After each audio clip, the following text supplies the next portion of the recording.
এই হচ্ছে মূলত যে কিভাবে আমাদের প্রিপারেশন নেওয়া উচিত। ওকে, তো এগেইন আমি যদি ওয়ান ভিউ বলি, যে কোচিং সাজেস্ট করি না। হ্যাঁ, একটা জিনিস কোচিং এর পরিবর্তে যে জিনিসটা করতে পারো, তুমি প্রতিটা যে তোমার আশেপাশে যে ফেমাস কোচিং আছে, ওই ফেমাস কোচিং এর তুমি কি করবা, পরীক্ষার বেচে ভর্তি হবা, offline not online, offline exam বেচে ভর্তি হবা। এইচএসসি 26 ব্যাচে শিক্ষার্থী বন্ধুরা, আশা করি সকলেই ভালো আছো। তো তোমাদের থিওরি পরীক্ষা শেষ, এখন তোমাদের প্র্যাকটিক্যাল পরীক্ষা বাকি, দেন তোমাদের অ্যাডমিশন জার্নিটা শুরু, ঠিক না? তো তোমাদের ঢাকা বিশ্ববিদ্যালয়ে কিন্তু ভর্তি পরীক্ষার ডেট, তারপরে আবেদন কত, মানে কবে থেকে করবা, তারপর আবেদন যোগ্যতা সবকিছু দিয়ে দিচ্ছে মোটামুটি। তো বিজ্ঞানের যারা আছো, বিজ্ঞান প্রেমী শিক্ষার্থী বন্ধুরা যারা আছো, তোমাদের কিন্তু ঢাকা বিশ্ববিদ্যালয় বিজ্ঞানের এ ইউনিটের পরীক্ষা হচ্ছে 12ই ডিসেম্বর। ওকে, তো তোমরা অনেকেই যারা মফস্বল শহরে আছো, বা তোমাদের থেকে 4-5 জন মেসেজ করছো যে কিভাবে ভার্সিটির প্রিপারেশন নিব, বা ভার্সিটির গাইডলাইন কিভাবে নিব। তো তোমাদেরকে আমি অবভিয়াসলি ইনবক্সে আনসার দিয়েছি, তারপরেও এখন এলাবোরেটলি আমি একটু ডিটেলসে বলবো যে কিভাবে আমরা আমাদের ভার্সিটি প্রিপারেশনটা নেওয়া উচিত, বা এই মুমেন্টে এসে এইচএসসি 26-এর একজন শিক্ষার্থীর কি কি স্টেপ ফলো করা উচিত, বা কি কি মিস্টেক যদি করি আমরা, তাহলে আমাদের কি কি ভুল হইতে পারে, সবকিছু আমি ডিটেলসে জানার চেষ্টা করব, বা বলার চেষ্টা করব। তারপরে অনেকে আসো যারা কথাগুলো শুনবা, যারা শুনবা তাদের জন্য বলবো যে তারা হয়তো বা ক্ষতি না হোক, মানে উপকৃত হও আর না হোক, ক্ষতিগ্রস্ত হবে না। বাট যারা শুনবা না, তারা হয়তো বা যদি লাক ফেভার করে, তাহলে হয়তো বা পার পাইও যাইতে পারো, বাট পার না পাইলে তোমরা দেখবা যে আফসোস করবা। কারণ কই 2021 থেকে শুরু করে 2026, প্রায় 6টা ব্যাচের সাথে এই জার্নিটা আছে আমার। দ্যাটস ওয়াই এই 6 বছরের এক্সপিরিয়েন্স থেকেই আমি বলতে পারি এই জিনিসটাই হয় আসলে। শুরু থেকে হয়তো বা আমার কথাগুলা কেউ পাত্তা দেয় না বা শুনে না, বাট ইন ফিউচারে সেটাই হয় অ্যাকচুয়ালি। তো প্রথমে আসি, আচ্ছা আমি স্লাইডে যাই, তাহলে এই ডিটেলসে লিখে লিখেও তোমাদের বলতে পারবো আর কি।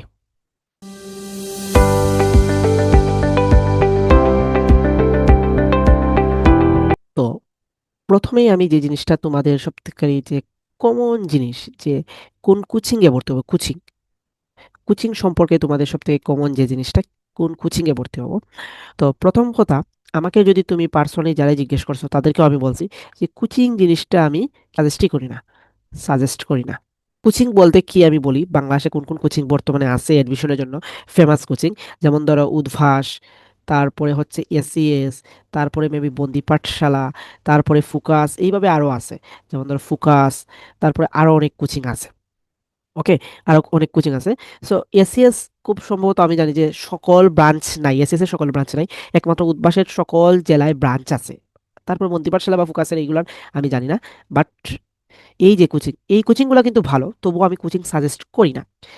যেহেতু আমার ভিডিওর পার্সপেক্টিভ হচ্ছে মফস্বল এরিয়া, মফস্বল শহর, বা যাদের ধরো, বা যাদের মেধা শক্তি তুলনামূলকভাবে কম, মেধা শক্তি তুলনামূলকভাবে কম। এখন এইটা আবার আমি জাজ করবো না কার মেধা শক্তি কম, এইটা তুমি জাজ করবা। এখন যে স্টেজ, এই স্টেজেও তুমি যদি নিজেকে জ্ঞানী ভাবতে শুরু করো, তাহলে কিন্তু আসলেই মানে অনেক পিছিয়ে যাবে আর কি। এখন আমাদের ইমমেচুয়ার এর মানে আমরা এখন কিন্তু বাচ্চা না যে না পারলেও বলবো যে পারি। তো এই জিনিসটা একটু নিজেরা একটু অ্যানালাইসিস করবা যে আসলেই তুমি কতটুকু পারো বা কতটুকু পারো না।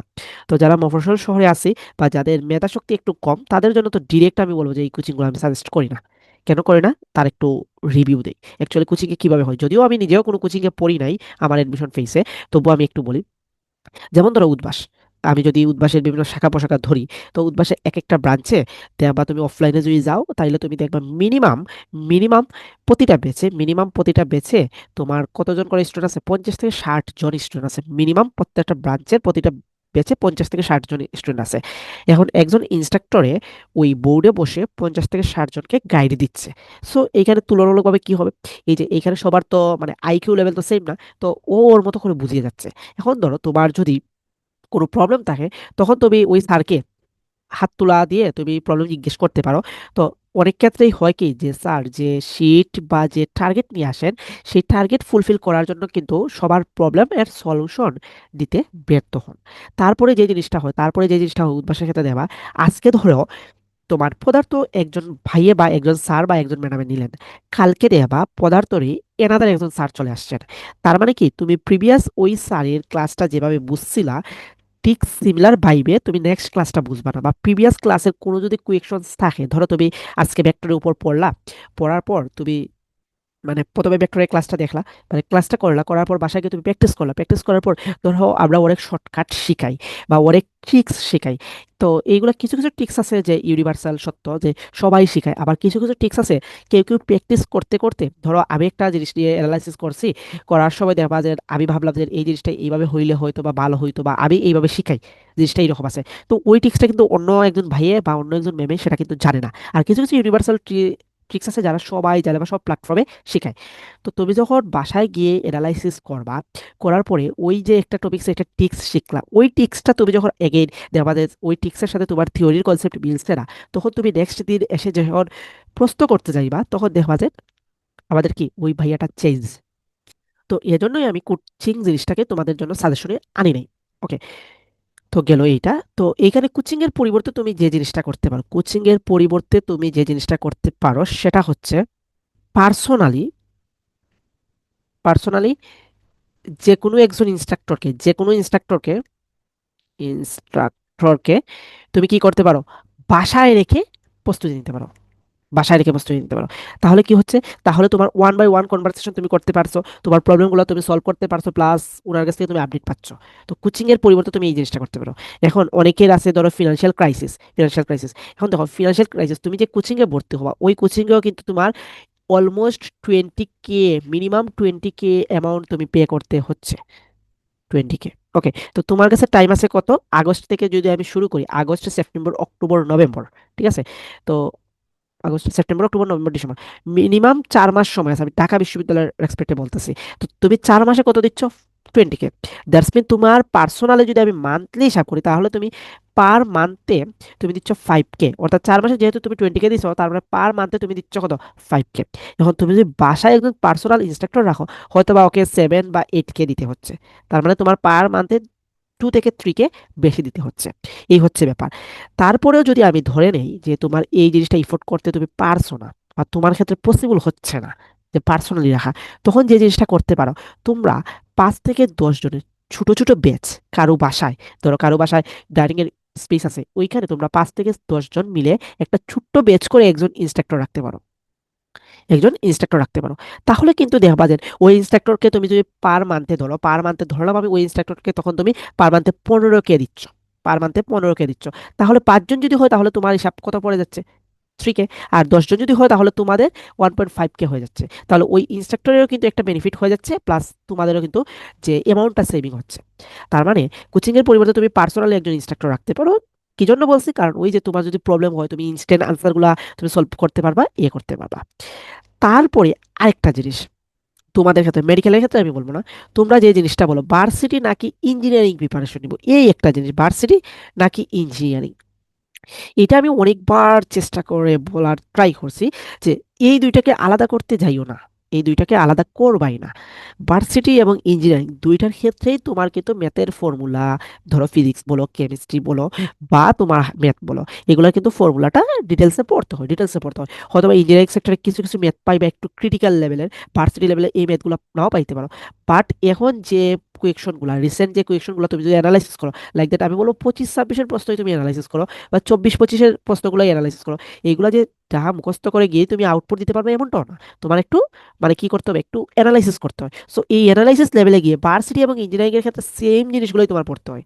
এখন দেখবা বিভিন্ন বড় বড় প্ল্যাটফর্মের ফেমাস ফেমাস ভাইয়ারা দুই একটা প্রশ্ন, ধরো তোমার 25-26-এর ক্ষেত্রে বলছি, এখন 25-26-এর ক্ষেত্রে ধরো আমি ইঞ্জিনিয়ারিং এর ক্ষেত্রে যে বুয়েট নিয়ে আমি একটু আলোচনা করি, 25-26-এ বুয়েটে ধরলাম ফিজিক্সের প্রশ্ন আসছে, কয়টা আসছে আমি জানি না, ভুলে গেছি, ধরো ফিজিক্সে 20টা প্রশ্ন আসছে। তো একজন স্টুডেন্ট হিসেবে তুমি যে 20টা পারতে হবে এমন কি কোনো কর্তা আছে, না। তুমি এবারে যেখান থেকে 16 থেকে 17টা পারো, 16 থেকে 17টা পারো, ফাইন, তোমার এখানে একটা সিট হয়ে যাচ্ছে, যদি তুমি 20টার মধ্যে 16 থেকে 17টা পারো। কিন্তু তোমাদের ওই যে ফেমাস ভাইয়ারা যে জিনিসটা করবে, তুমি কিন্তু 16 থেকে 17টা পারছো, কিন্তু ফেমাস ভাইয়ারা তোমাকে যে জিনিসটা নিয়ে আলোচনা করবে, সেটা হচ্ছে বাকি যে 4টা থেকে 5টা প্রশ্ন তুমি পারো নাই, ওই প্রশ্নগুলো নিয়ে আলোচনা করবে। এবং ওই প্রশ্নগুলো নিয়েই তোমাদের ভয়ভীতি দেখাচ্ছে যে ইঞ্জিনিয়ারিং সেক্টরের প্রিপারেশনটা আলাদা, ভার্সিটি সেক্টরের প্রিপারেশনটা আলাদা। আদৌ কিন্তু আলাদা না। তুমি যদি বিশ্বাস না করো, তুমি 2 মাস আগে প্রস্তুতি নাও, ভার্সিটির প্রস্তুতি নাও বা ইঞ্জিনিয়ারিং প্রস্তুতি নাও, হোয়াট এভার।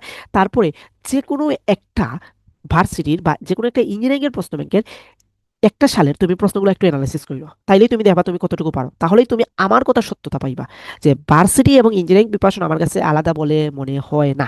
ঠিক আছে, ইঞ্জিনিয়ারিং একটু ডিপ লেভেলে ম্যাথ করা উচিত বা করতে হয়, বাট এই না যে তুমি আহামরি বিদ্যাসাগর হয়ে যাইতে হবে।